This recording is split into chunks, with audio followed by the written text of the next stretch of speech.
Hola amigos, les habla Gustavo Contreras de Ministerio Saeta para darles la bienvenida a nuestro programa Sábado o Domingo, una historia del cambio del día sagrado, en que estudiaremos un asunto que ha sido debatido por siglos, a saber, la práctica cristiana de la observancia del Día del Señor. ¿Cuál es el verdadero día de reposo para el creyente moderno? Borroso al comienzo, establecido después, el domingo que desplazó al sábado como nuevo día de adoración. Será examinado a la luz de la mejor información histórica disponible. Así presentamos Sábado o Domingo, una historia del cambio del día sagrado. Historia, cambio, tiempo sagrado, tres conceptos que serán el hilo conductor de toda esta larga serie de estudio. Analizaremos historia, buscaremos razones del cambio y definiremos si es válido sostener hoy la vigencia de un tiempo sagrado semanal. Hoy nuestro quinto tema de estudio es Jesús y su guarda del sábado. Habiendo tanta interpretación, variada y diversa, tanto patrística como de autores modernos, de lo que Jesús hizo y enseñó acerca del valor y la naturaleza del sábado, debemos estudiar la actitud misma de Cristo hacia el sábado examinando los mismos textos bíblicos y sus contextos. Recordemos los 7 milagros de Jesús hechos en sábado. El primero, el caso de la curación del endemoniado en la sinagoga, según nos cuenta Marcos capítulo 1, versículos 21 al 28, y también lo cuentan los evangelios paralelos, los evangelios sinópticos. Miramos también, segundo caso, la curación de la suegra de Pedro, según cuenta Marcos capítulo 1, versículos 29 al 34, los evangelios paralelos. Tercer caso, el hombre de la mano seca, Marcos capítulo 3, versículos del 1 al 6 y también los evangelios paralelos. El cuarto caso ya nos lo cuenta solamente Lucas, la curación en sábado de la mujer con la espalda encorvada, Lucas 13, versículos del 10 al 17. El quinto caso también lo cuenta Lucas, la curación del hombre con hidropesía, Lucas capítulo 14, versículos 1 al 4. Y los restantes casos solamente los cuenta Juan. La curación en sábado del inválido de Betesda, según Juan capítulo 5, versículos 1 al 18. Y la curación en sábado del hombre nacido ciego, según San Juan capítulo 9, versículos 1 al 41. Los evangelios de Marcos y Lucas sugieren que Cristo al principio limitó sus actividades sanadoras del sábado a casos especiales, sin duda porque era consciente de la reacción explosiva que resultaría de su enseñanza sobre el significado y uso del sábado. Vamos a ver entonces las primeras curaciones sabáticas de Jesús. En Lucas, el anuncio oficial de Cristo de su mesianismo como cumplimiento del año sabático, según miramos ya en Lucas capítulo 4, versículos del 16 al 21, es seguido por dos episodios de curación. El primero ocurre en la sinagoga de Capernaum, una ciudad de Galilea, durante un servicio sabático y resulta en la curación espiritual de un hombre poseído por un demonio. Leemos en Lucas capítulo 4, versículos 31 al 37. Descendió Jesús a Capernaum, ciudad de Galilea, y les enseñaba en los sábados. Y se admiraban de su doctrina porque su palabra era con autoridad. Estaba en la sinagoga un hombre que tenía un espíritu de demonio inmundo, el cual exclamó a gran voz, diciendo, déjanos, ¿qué tienes con nosotros, Jesús Nazareno? ¿Has venido para destruirnos? Yo te conozco quién eres, el Santo de Dios. Y Jesús le reprendió diciendo, cállate y sal de él.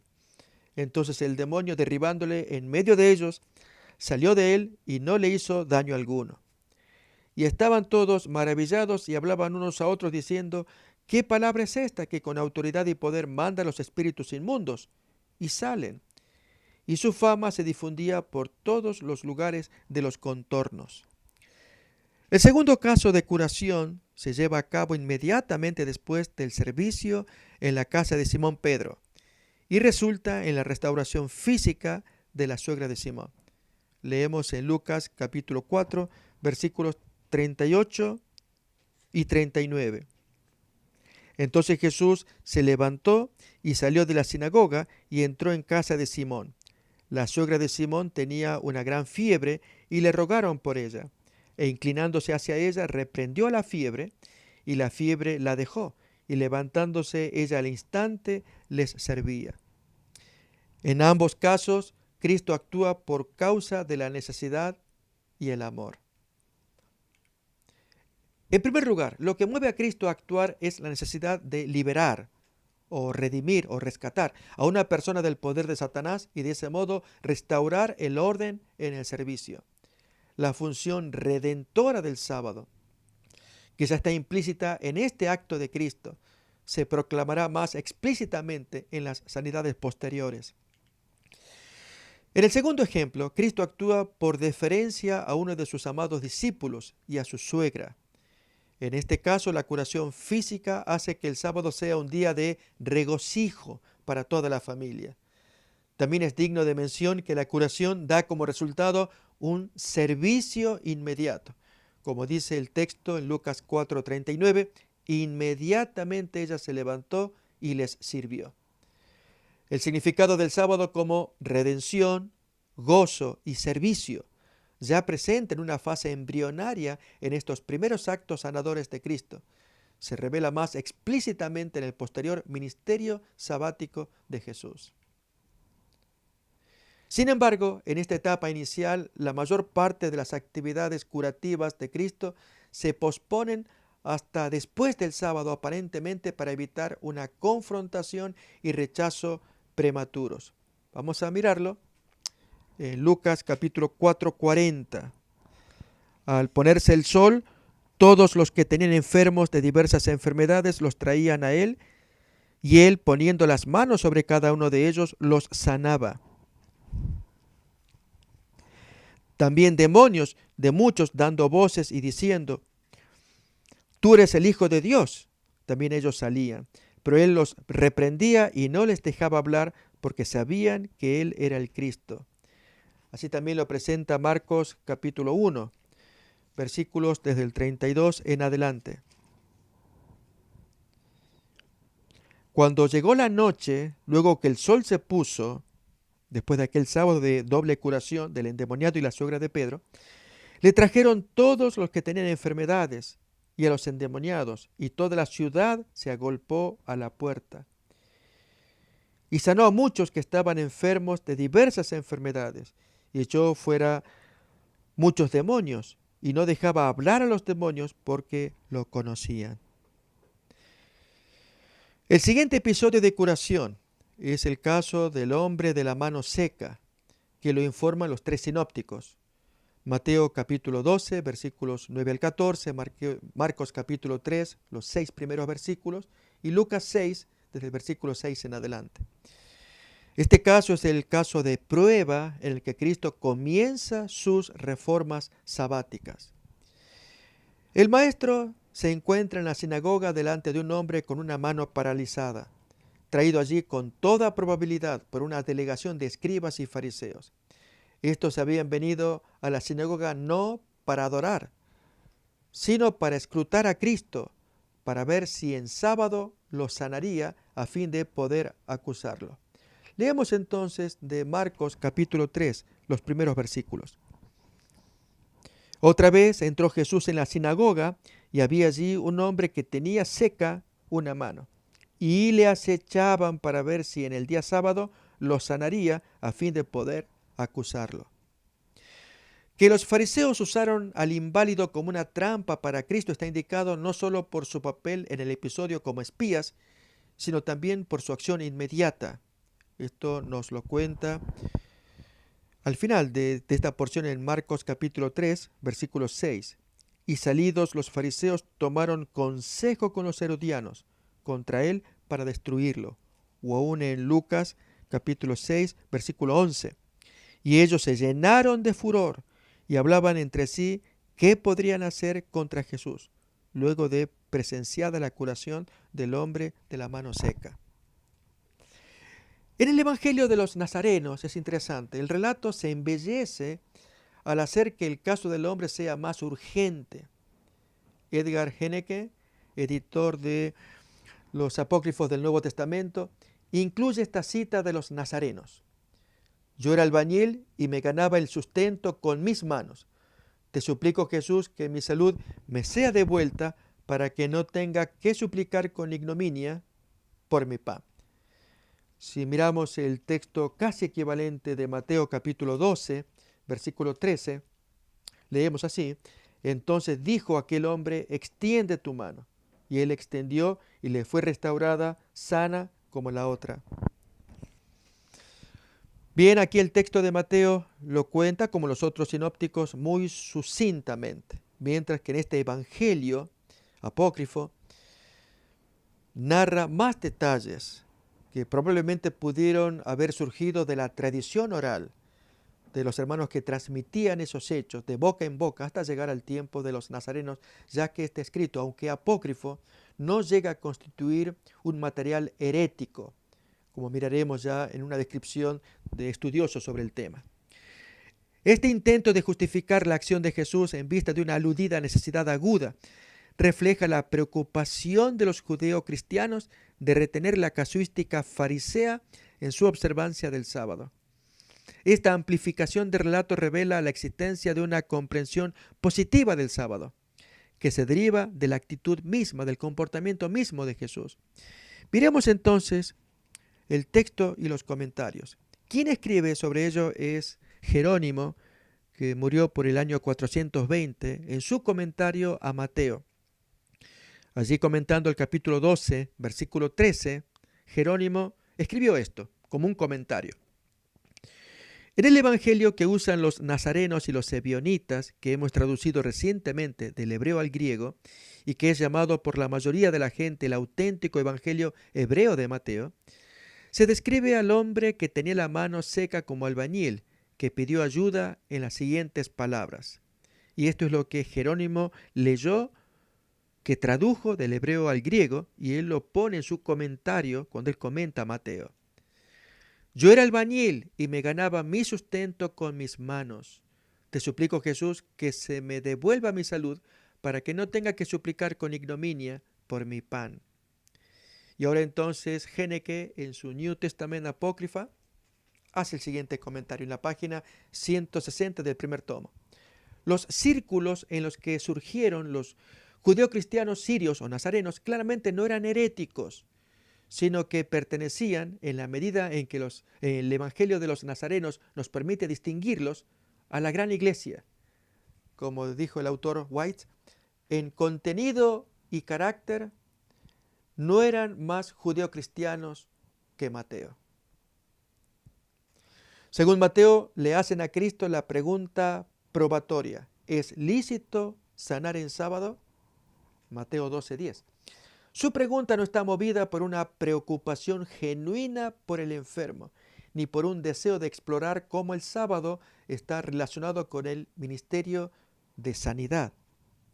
Más bien están allí como la autoridad que conoce todas las excepciones previstas por la casuística rabínica, y como quienes quieren juzgar a Cristo sobre la base de las minucias de sus reglamentos. Cristo, pues, leyendo sus pensamientos, está afligido por su dureza de corazón. Lo vamos a buscar en Marcos capítulo 3. Allí se nos cuentan estos detalles. Versículo 5. Entonces, mirándolos alrededor con enojo, entristecido por la dureza de sus corazones, dijo al hombre: extiende tu mano. Sin embargo, Jesús acepta el desafío y lo enfrenta de manera justa y directa. Primero invita al hombre a pasar al frente diciendo: ven aquí. Esto está en Marcos 3:3, cuando dijo al hombre que tenía la mano seca: levántate y ponte en medio. Y luego entonces pregunta a los expertos de la ley, en el versículo 4 de Marcos 3:4. ¿Es lícito en los días de sábado hacer bien o hacer mal? ¿Salvar la vida o quitarla? Pero ellos callaban. Para enfocar mejor esta pregunta, Jesús agrega, según Mateo, una segunda pregunta en la forma de un dicho parabólico, que aparece 2 veces más, algo modificado, en otras curaciones sabáticas, como nos lo cuenta Lucas capítulo 13 y capítulo 14. Vamos a buscarlo en Mateo 12. Esta pregunta no aparece en Marcos, sino en Mateo 12 en forma de una parábola, versículos 11 y 12. Luego de haberles preguntado, ¿es lícito sanar en sábado? Él responde, ¿qué hombre habrá de vosotros que tenga una oveja y si ésta cayera en un hoyo en día sábado, no le echa mano y la levanta? Pues cuánto más vale un hombre que una oveja. Por consiguiente es lícito hacer el bien en los sábados. De cuánto más valor es un hombre que una oveja. Uno queda pensando en ello. Estas declaraciones plantean un problema importante. Cristo ilustró la cuestión de principio y ejemplo con una segunda pregunta que contiene un ejemplo concreto. Con ello, perseguía la intención de abrogar radicalmente el mandamiento del sábado al poner el ejemplo de el animal que es levantado en sábado. Y entonces Jesús verse así constreñido a curar al hombre en sábado. Esto es, Jesús perseguía la intención de anular radicalmente el sábado o era restaurar la institución a su valor y función divinos originales. La mayoría de los estudiosos se suscriben a la primera opción, que lo que Jesús fue al dar ese ejemplo, la ilustración del animal caído en sábado y que el judío lo levantaría igualmente, que al hacer la curación Jesús con ello mostraba la anulación del sábado. Por otro lado, otros estudiosos argumentan sobre la supuesta forma defectuosa de deducción de parte de Cristo de la cuestión de principio y ejemplo. Suponen que no hay relación entre la pregunta de si es lícito salvar o matar y el ejemplo de rescatar un animal en necesidad urgente, con el caso del hombre enfermo y su sanación no urgente. Miremos, esta es la opinión de Leonardo Goppel, que publicó Cristianismo y Judaísmo en los siglos I y II, y que Willy Rordorf en su libro Sunday, en la página 71, él la pone. Goppel habría dicho esto: la doble pregunta de Jesús marca el final del mandamiento del sábado. Ya no es más una ordenanza legal y ya no tiene validez absoluta si esta nueva alternativa omniabarcante y superpuesta es válida, a saber, la de salvar la vida. Página 46 del libro de Rordorf. Y allí también este autor en la página 69 comenta: de un animal que está en urgente necesidad y debe ser ayudado en sábado, uno no puede sacar legítimamente inferencias que sean válidas también para un ser humano enfermo que no necesita absolutamente asistencia inmediata en sábado. En otras palabras, no hay paralelo entre una necesidad urgente, inmediata, como la del animal caído en hoyo en sábado, con el caso de un hombre que no necesita una asistencia inmediata, podría pasar ese sábado sin ser curado, ya que es una enfermedad crónica. ¿Dónde pues está el paralelo? Es la pregunta que Rodolphe hace y él entiende que al no haberlo, Jesús propuso hacer otra cosa y es anular el sábado. Esta interpretación se basa en la suposición de que salvar la vida es contrario al espíritu y la función del sábado. Jesús, al expresarse de esa manera, salvar la vida o quitarla, por eso hizo su tarea en sábado. ¿Puede esto ser cierto, que la suposición de salvar la vida sea contraria al espíritu y la función del sábado? Tal vez refleje el concepto erróneo prevaleciente acerca del mal uso del sábado de parte de los rabinos, pero no el propósito original del mandamiento.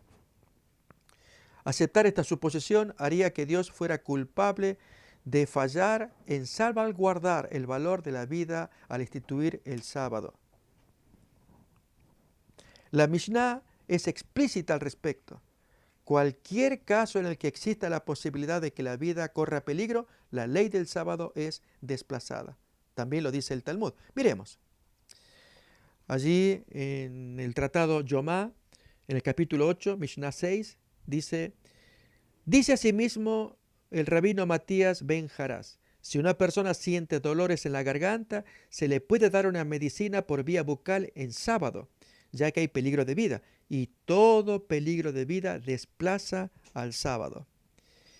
Y el Talmud babilónico, en el tratado Yomá, en el folio 85, dice: se les preguntó, ¿de dónde sabemos que en el caso de peligro para la vida humana las leyes del sábado están suspendidas?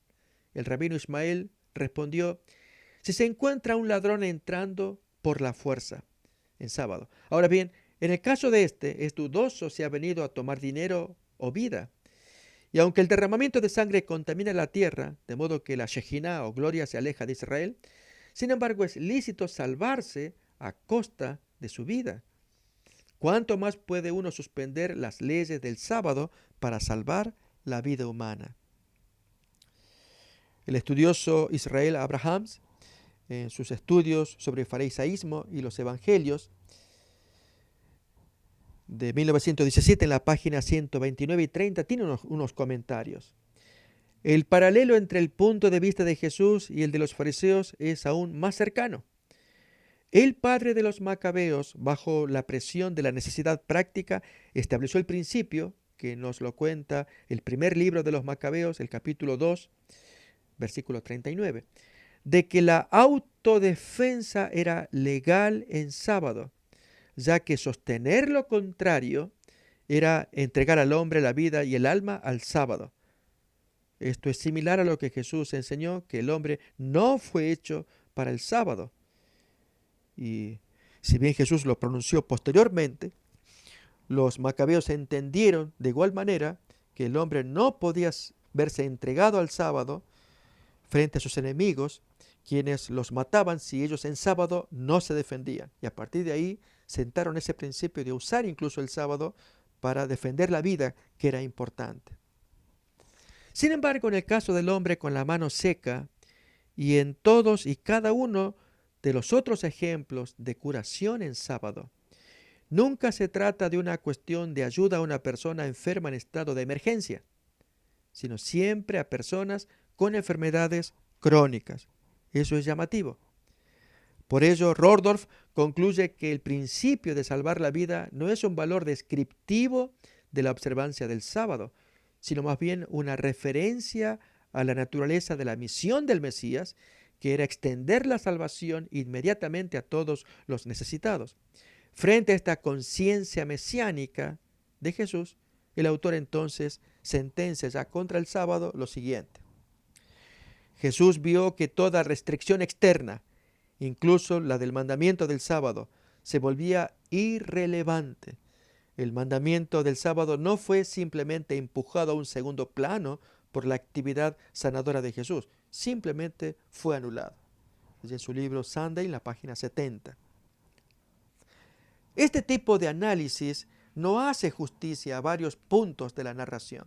En primer lugar, la pregunta de prueba que se le había hecho a Cristo estaba específicamente relacionada con el tema de la observancia apropiada del sábado. ¿Es lícito sanar en sábado? Es la pregunta que hacen los fariseos a Jesús en Mateo 12:10. En segundo lugar, la respuesta de Cristo en forma de dos preguntas, una que implica un principio y otra pregunta que ilustra el principio. También trató explícitamente la cuestión de qué era lícito realizar en sábado. En tercer lugar, la aparente analogía errónea entre la pregunta de Cristo sobre la legitimidad de salvar vidas o quitarla en sábado, como nos lo cuenta Marcos capítulo 3, versículo 4. Lo leemos nuevamente para situarnos en el contexto. Él les dice: ¿es lícito en los sábados hacer bien o hacer mal, salvar la vida o quitarla? Pero ellos callaban. Esto es la aparente analogía que pareciera errónea entre la pregunta de Jesús sobre la legitimidad de salvar vidas o quitarla en sábado y el hombre afectado crónicamente, cuya vida no se salvaría ni se perdería posponiendo el acto de curación hasta después del sábado. Se explica satisfactoriamente por el nuevo valor que Cristo le pone al sábado. Allí se entiende entonces que el sábado está hecho para salvar. Esto se expresa explícitamente en la declaración positiva traída por Mateo, en el capítulo 12, versículo 12. que leemos así. Pues cuánto más vale un hombre que una oveja. Por consiguiente, es lícito hacer el bien en los días de reposo. Si es correcto hacer el bien y salvar en sábado, entonces cualquier negativa a hacerlo significa hacer el mal o matar. Wow, este es un enfoque nuevo de parte de Jesús. Cualquier negativa a hacer el bien, por lo tanto, es matar, es hacer el mal. Desafortunadamente, como Rodolphe no puede ensamblar en su esquema la interpretación positiva del sábado de Mateo, intenta resolver el problema acusando a Mateo de comenzar el malentendido moralista de la actitud de Jesús hacia el sábado, el cual consiste en asumir que la obligación de amar al prójimo desplaza, en ciertas circunstancias, la orden de mantener un día de descanso. Uno se pregunta si Mateo, el evangelista, realmente malentendió o verdaderamente entendió el significado de Cristo y el mensaje del sábado, cuando él escribió: es lícito hacer bien en sábado. Mateo 12:12. Es cierto que en el judaísmo post-exílico se había levantado una cerca que se elaboró alrededor del sábado para asegurar su fiel observancia. Como ya hemos visto en la Mishnah, el tratado Shabbat, el capítulo 7 especialmente. En la Mishnah número 2 trae 39 prohibiciones a realizar en sábado. 40 menos 1 definen ellos. Y esto causaba escándalo entre los cristianos de los primeros siglos, suponiendo ellos que esta era la correcta observancia del sábado. Y esto fue una creación humana. Habían levantado una cerca para proteger al sábado de esa fiel observancia. La multitud de regulaciones meticulosas y casuísticas producidas para guardar el sábado, de acuerdo con el rabino Yohanan, había 1521 leyes derivadas. Esto es 39 por 39. Eso convirtió la observancia del sábado en un ritual legalista, más bien que en un servicio amante. Sin embargo, es un malentendido ver el sábado exclusivamente a la luz de este desarrollo legalista posterior. Miremos en la Enciclopedia Judaica, en el volumen 10, página 596, el artículo El sábado, este comentario. Un examen de los 39 actos prohibidos por la Mishnah, según el Tratado Shabbat, en el capítulo 7, párrafo 2, revela que comprenden solo las ocupaciones agrícolas e industriales como se conocen en el periodo mishnaico. Pero estos 39 principios se expandieron a 1521, 39 por 39. Aunque incluso antes del rabino Yohanan ben Napajá y del rabino Simeón ben Laquish, después de 3 años y medio de estudio de las leyes del Shabbat, habían hecho este descubrimiento. Ya una Mishnah, la de Hagigá, capítulo 1, había caracterizado estas ampliaciones como montañas suspendidas por un cabello. Leámoslo directamente de la Mishnah. Allí vemos en el tratado Hagigá, en el capítulo 1, Mishnah número 8, esta ley, o alajá, también le llaman los judíos. Las normas sobre el sábado, sobre los sacrificios festivos y sobre los sacrilegios son como montañas que penden de un pelo, ya que el texto escrito es corto y las disposiciones numerosas. La obligación de amar al prójimo era la esencia de la historia anterior del sábado y sus instituciones relacionadas, el año sabático, el año jubilar. En las diversas versiones del mandamiento del sábado, por ejemplo, hay una lista recurrente de personas a quienes se les debe otorgar la libertad de descansar en el sábado. Los señalados en particular son el sirviente, la sirvienta, el hijo de la esclava, el ganado, el forastero o el extranjero. Esto indica que el sábado fue ordenado especialmente para mostrar compasión hacia los seres indefensos y necesitados.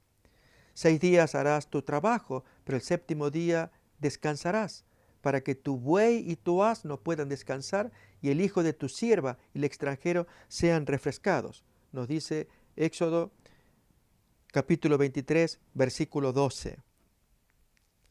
Y que este principio reaparece en el Decálogo, en el cuarto mandamiento, en las dos versiones de Éxodo capítulo 20, el versículo 10, y en Deuteronomio capítulo 5, versículo 14. Y es que el sábado debe proveer también descanso y refrigerio a aquellos menos poseídos o desposeídos, como los esclavos y aún los extranjeros.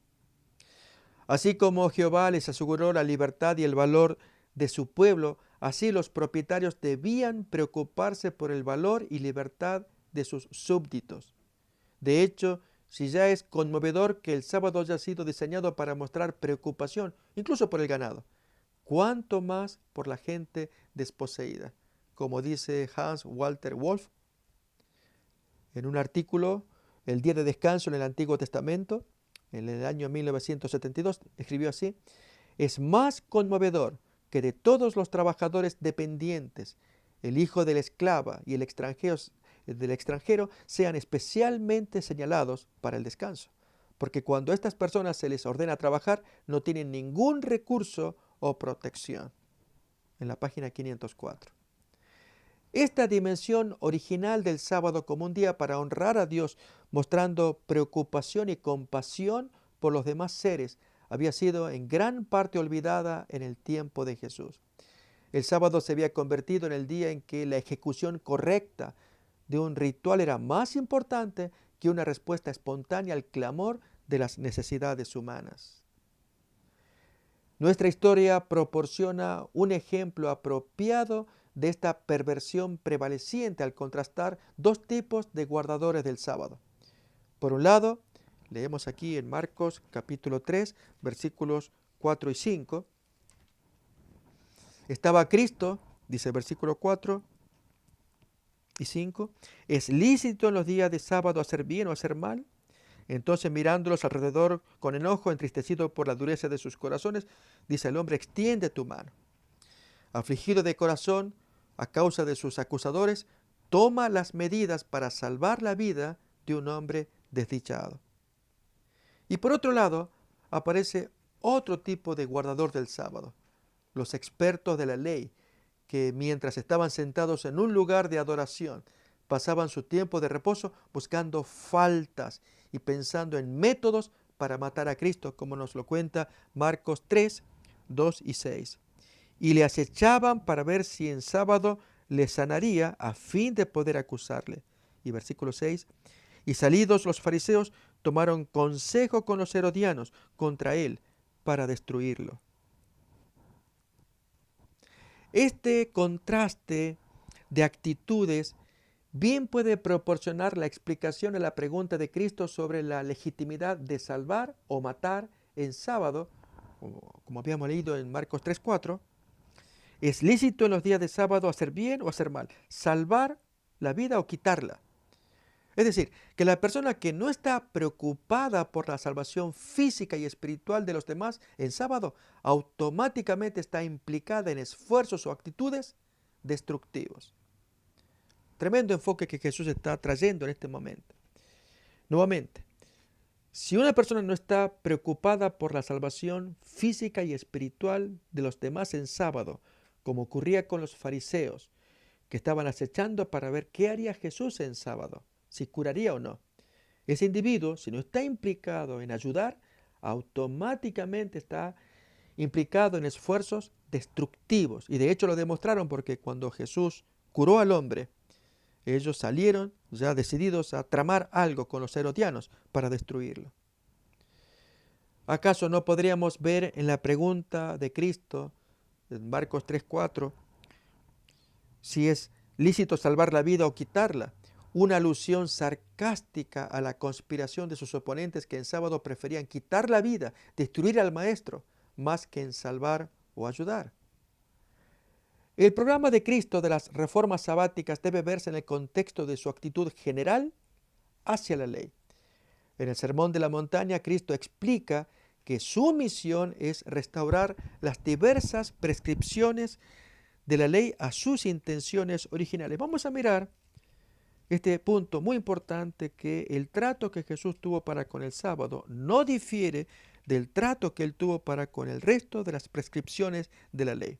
Miremos, Mateo 5, versículo 17 en adelante. No penséis que he venido para abrogar la ley o los profetas. Yo no he venido para abrogar, sino para cumplir. Porque de cierto os digo que hasta que pasen el cielo y la tierra, ni una jota ni una tilde pasará de la ley, hasta que todo se haya cumplido. Y a continuación habla del cumplimiento de los mandamientos, quienes lo cumplen y quienes no, y el grado de cómo se los mira en el cielo. De manera que cualquiera que quebrante uno de estos mandamientos muy pequeños y así enseñe a los hombres, muy pequeño será llamado en el reino de los cielos, mas cualquiera que los haga y los enseñe, éste será llamado grande en el reino de los cielos. Y luego comienza a dar ejemplos. Versículo 21. Oísteis que fue dicho a los antiguos, no matarás, y cualquiera que matare será culpable de juicio. Bien, este es un mandamiento de Moisés, pero Jesús ahora lo amplía. Pero yo digo que cualquiera que se enoje contra su hermano será culpable de juicio, y cualquiera que diga necio a su hermano será culpable ante el concilio, y cualquiera que le diga fato o estúpido quedará expuesto al infierno de fuego. ¿O qué decir de la explicación del mandamiento del adulterio? Del no adulterio, el séptimo mandamiento de la ley de Moisés. 5:27 leemos, oísteis que fue dicho, no cometerás adulterio. Eso dice la ley de Moisés. Pero yo os digo, y entonces Jesús amplía el mandamiento, que cualquiera que mira a una mujer para codiciarla, ya adulteró con ella en su corazón. Por lo tanto, él enseña, si tu ojo derecho te es ocasión de caer, sácalo y échalo de ti, pues mejor te es que se pierda uno de tus miembros y no que todo tu cuerpo sea echado al infierno. Tremendo concepto que Jesús trae en su enseñanza de la ley y consecuentemente del sábado. Pero esto se basa en un principio que ya había sido revelado en el libro de Isaías, capítulo 42, versículo 21, una profecía que hablaba de la obra que el Mesías haría en sus días, de magnificar la ley. Miremos Isaías 42, 21. Jehová se complació por amor de su justicia en magnificar la ley y engrandecerla. Bien, la labor de Jesús fue en su enseñanza y con sus hechos magnificar la ley de Dios. Y en el caso del sábado, que es nuestro estudio, con más razón sigue la misma línea de la magnificación de los mandamientos de Dios y del sábado en particular. Muchas veces se malinterpreta este hecho a la luz de un texto que leemos ahora del Evangelio de San Juan, capítulo 1, y el texto original no permite leerlo de esta manera. Capítulo 1, versículo 17, que dice así, pues la ley por medio de Moisés fue dada, y leo de la traducción de la Reina Valera 60, pero la gracia y la verdad vinieron por medio de Jesucristo. Aquí da a entender que aparentemente habría una contradicción entre la obra de Moisés y la de Jesús. Leo otra vez. La ley por medio de Moisés fue dada, pero la gracia y la verdad vienen por medio de Jesús.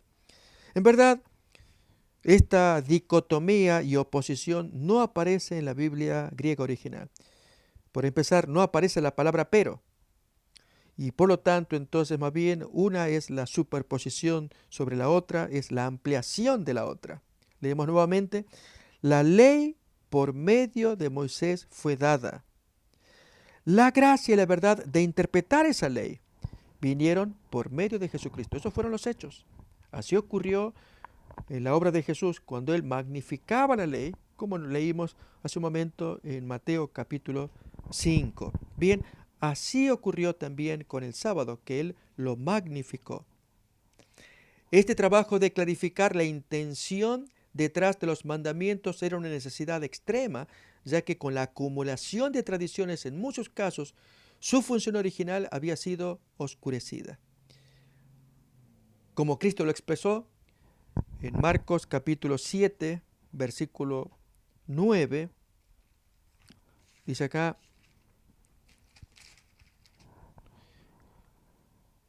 les decía también, bien invalidáis el mandamiento de Dios para guardar vuestra traducción.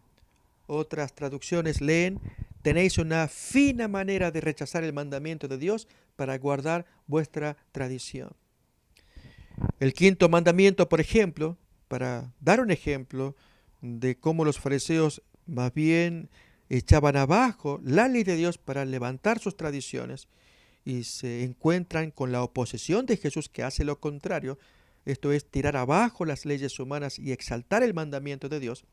Bien, el quinto mandamiento, que ordena honrar a padre y madre, había quedado sin efecto de acuerdo a Cristo mediante la tradición del Corbán. Esto lo miramos en Marcos 7, versículos desde el 11 en adelante.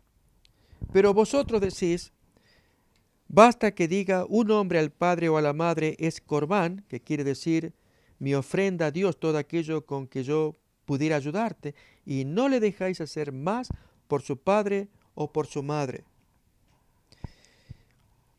invalidando la palabra de Dios con vuestra tradición que habéis transmitido, y hacéis muchas cosas semejantes a estas.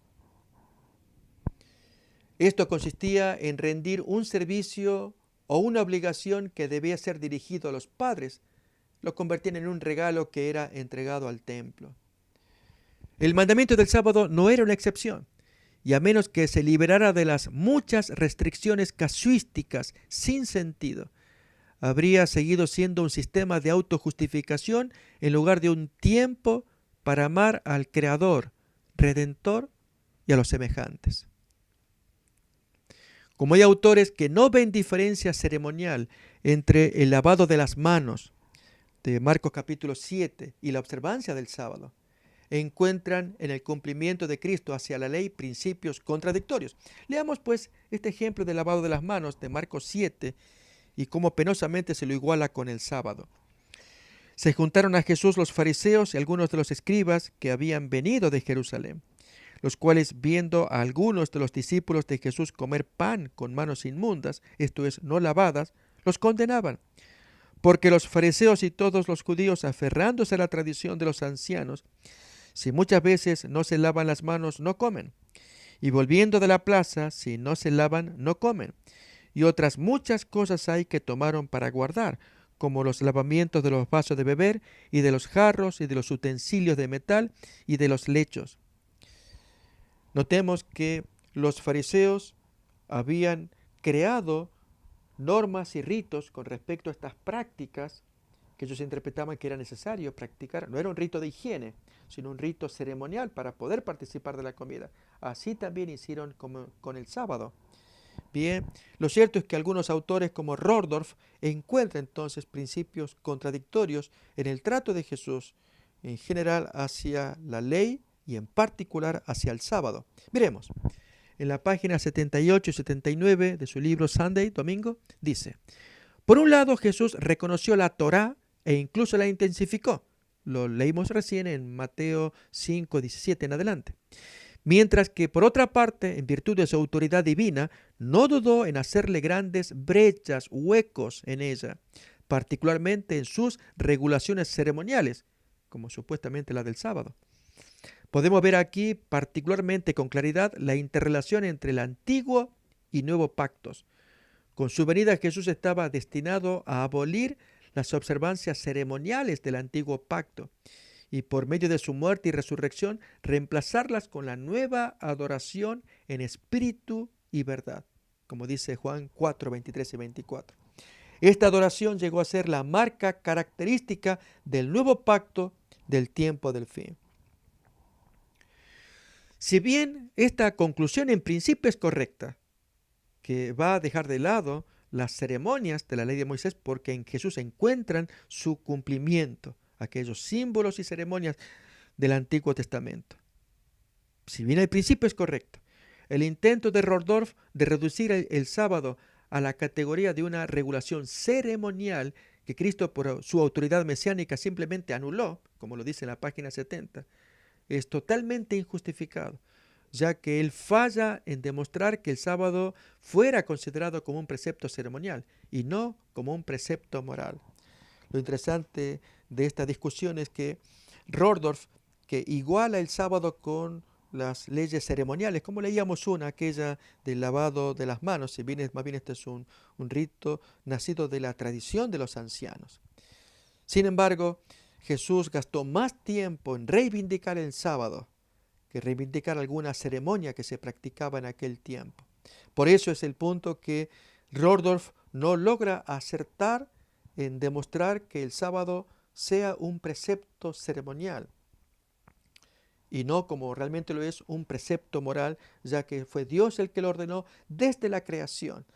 Él reposó en él, lo bendijo y lo santificó, y aún en el decálogo lo incluye como un precepto para cumplirlo, tomando el ejemplo de él, de obedecerlo, de descansar como Dios lo hizo.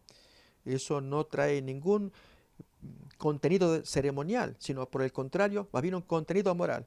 Esto es obediencia o desobediencia según el ejemplo del Creador. En los evangelios, la actitud de Cristo hacia el sábado no difiere de la que manifestó hacia los otros 9 mandamientos.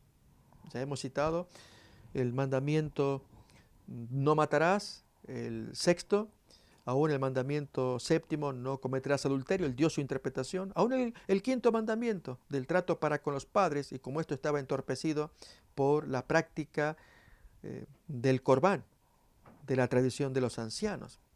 En otras palabras, Jesús pues ensalzaba cada uno de los mandamientos. De hecho, así se lo manifestó a aquel joven rico que se acercó a Jesús pidiendo saber qué debía hacer para heredar la vida eterna. Y Jesús pues le manifiesta parte de los 10 mandamientos. Al observar, por ejemplo, en Mateo capítulo 5, versículos 21 al 28, texto que hemos leído, vamos a mirar también en el capítulo 15, versículos 4 al 6. Mateo capítulo 15, 4 al 6. Porque Dios mandó diciendo, honra a tu padre y a tu madre, y el que maldiga al padre o a la madre muere irremisiblemente. Pero vosotros decís, y allí entonces surge la crítica de Jesús a la violación de ese mandamiento. Cualquiera que diga a su padre o a su madre, es mi ofrenda a Dios, o corbán, todo aquello con que yo pudiera ayudar a mi padre o a mi madre, ya no ha de honrar a su padre o a su madre, y así habéis invalidado el mandamiento por vuestra traducción. Y es lo que Jesús no toleraba, que se violara el mandamiento del Padre con algunas triquiñuelas inventadas por los hombres. Bien, así como Jesús levantó cada uno de estos mandamientos, ¿cuánto más deberíamos pensar en el propósito que Él persiguió al hacer sus obras en sábado, tanto sus curaciones como sus enseñanzas, y ser entendidas a la luz del propósito por el cual fueron creados? Y no mirar las prácticas sabáticas desde el ángulo de los rabinos, que habían inundado el sábado con un sinnúmero de reglas y prácticas que ellos inventaron. Recordemos entre algunas de ellas, según lo cuenta la Mishnah en el Tratado Shabbat, la persona no podía levantar alguna cosa en sábado, no podía transportarla tampoco. Esto aparece en el capítulo 10 de la Mishnah. Y allí entonces se entiende mejor la curación hecha en sábado, cuando los rabinos objetaron al hombre por qué cargaba su camastro en sábado, ya que no le era lícito. En el capítulo 10 de la Mishnah, allí menciona que no era lícito cargar en sábado, ya sea en el brazo derecho o brazo izquierdo, contra el pecho o sobre los hombros, cualquier carga, porque era la que hacían los cargadores en la antigüedad, los hijos de Coat, llevando el mobiliario del tabernáculo. Por lo tanto, no se podía cargar las cosas de sábado, a menos que, si fuera necesario, incluye allí la Mishnah, lo dice, que se podía llevarlo, pero de un modo inhabitual, no habitual, es decir, arrastrándolo con los pies, llevándolo colgado desde la muñeca, colgado desde el cuello, colgado desde la oreja, etc. Y entonces sí, llevar la cosa cargándola del modo inhabitual, era posible hacerlo en sábado sin queja, sin crítica. Pues Jesús no aceptaba semejante planteo, y cuando ordenó al paralítico que él cargara su camastro, el hombre, pues 38 años enfermo, jamás había aprendido alguna regulación rabínica de cómo cargar cosas en sábado, y menos estando tullido, pues lo llevó de la forma más habitual, la más común, y era contra su pecho o en un brazo u otro o sobre los hombros, y allí causó el escándalo de los fariseos. Bien, vemos entonces, esto es la práctica rabínica, casuística de los judíos para con el sábado. Había otros ejemplos más, como es el caso de la curación del ciego de Juan capítulo 9, que ya veremos más adelante, estos estudios con detalle, cuando en el tratado Shabbat, en el capítulo 24, en la Mishnah número 3, allí prohíbe amasar y da el ejemplo de cuando se da alimento a los animales en el corral. Y en el caso de pájaros, pues poner el forraje y el agua por separado, pero no mezclarlos, no amasarlos para dar de comer a los animales. Por lo tanto, estaba prohibido amasar. De hecho, lo menciona en, en el tratado, en la Mishnah, Shabbat, el tratado Shabbat, en el capítulo 7. Allí hay párrafos donde mencionan los 39 trabajos. Uno de ellos es que estaba prohibido amasar. Pues Jesús en Juan 9, a propósito, amasó barro. O sea, escupió varias veces. Él no necesitaba, pero escupió hasta hacer una masa de barro y ponérsela en los ojos para luego darle la orden de que fuera a lavarse en el estanque. Haciendo eso, pues violaba la ley rabínica. Bien, lo que hizo Jesús fue al exaltar cada uno de los mandamientos del decálogo, de la ley de Dios. Y en el sábado en particular, era quitarle todo aquel vestigio, aquel ropaje de leyes humanas que supuestamente habían sido creadas, la tradición de los ancianos, para proteger el mandamiento. Y lo que más producía más bien era el oscurecimiento del mandamiento. Y es lo que ha causado confusión tanto en los padres de la iglesia como en autores modernos, cuando fallan en interpretar la razón de las reformas de Jesús que él hizo en aquel tiempo, en el primer siglo. Pero esto se entiende más claramente cuando entendemos el contexto judaico de aquel tiempo, de cómo eran las prácticas ceremoniales, y en el caso del sábado se habían agregado minutas y leyes que hacían más difícil la observancia del mandamiento de Dios.